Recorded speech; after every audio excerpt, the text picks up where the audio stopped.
என்னே நீங்க பாத்தீங்களா எப்படி இருந்துச்சு? விஜய் சார் எப்படி மேம் பண்ணிருக்கீங்க? உங்களுக்கு ரெஸ்பான்ஸ் எப்படி மேம் வந்திருக்கு? நல்லா வந்துச்சு. ஃபர்ஸ்ட் நீங்க ஆடியன்ஸ் ஒரு விஷயம் சொன்னா என்ன மேம் சொல்லுங்க Telugu. Look forward to the movie. ரொம்ப நல்லா வந்து டேரக்டர் சார் எப்படி பண்ணிருக்காங்க நினைக்கிறீங்க? உங்களுக்கு ரொம்ப பிடிச்சிருந்துச்சு. நீங்க சொன்ன ப்ரொடியூசரா எப்படி இருந்துச்சு? உங்க ஃபீட்பேக் தான் இம்பார்ட்டன்ட். தேங்க்ஸ். நான் அப்புறமா சொல்றேன். முடிச்சிட்டு வரேன். சரி தேங்க்ஸ். என்னே நீங்க பாத்தீங்களா எப்படி இருந்துச்சு? விஜய் சார் எப்படி மேம் பண்ணிருக்கீங்க? உங்களுக்கு ரெஸ்பான்ஸ் எப்படி மேம் வந்திருக்கு? நல்லா வந்துச்சு. ஃபர்ஸ்ட் நீங்க ஆடியன்ஸ் ஒரு விஷயம் சொன்னா என்ன மேம் சொல்லுங்க Telugu. Look forward to the movie. ரொம்ப நல்லா வந்து டேரக்டர் சார் எப்படி பண்ணிருக்காங்க நினைக்கிறீங்க? உங்களுக்கு ரொம்ப பிடிச்சிருந்துச்சு. நீங்க சொன்ன ப்ரொடியூசரா எப்படி இருந்துச்சு? உங்க ஃபீட்பேக் தான் இம்பார்ட்டன்ட். தேங்க்ஸ். நான் அப்புறமா சொல்றேன்.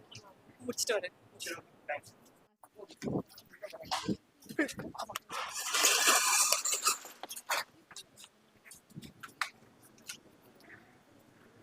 மேம் ட்ரைலர் எப்படி மேம் இருந்துச்சு? என்னே நீங்க பாத்தீங்களா எப்படி இருந்துச்சு? விஜய் சார் எப்படி மேம் பண்ணிருக்கீங்க? உங்களுக்கு ரெஸ்பான்ஸ் எப்படி மேம் வந்திருக்கு? நல்லா வந்துச்சு. ஃபர்ஸ்ட் நீங்க ஆடியன்ஸ் ஒரு விஷயம் சொன்னா என்ன மேம் சொல்லுங்க Telugu. Look forward to the movie. ரொம்ப நல்லா வந்து டேரக்டர் சார் எப்படி பண்ணிருக்காங்க நினைக்கிறீங்க? நான் அப்புறமா சொல்றேன். முடிச்சிட்டு வரேன். சரி தேங்க்ஸ்.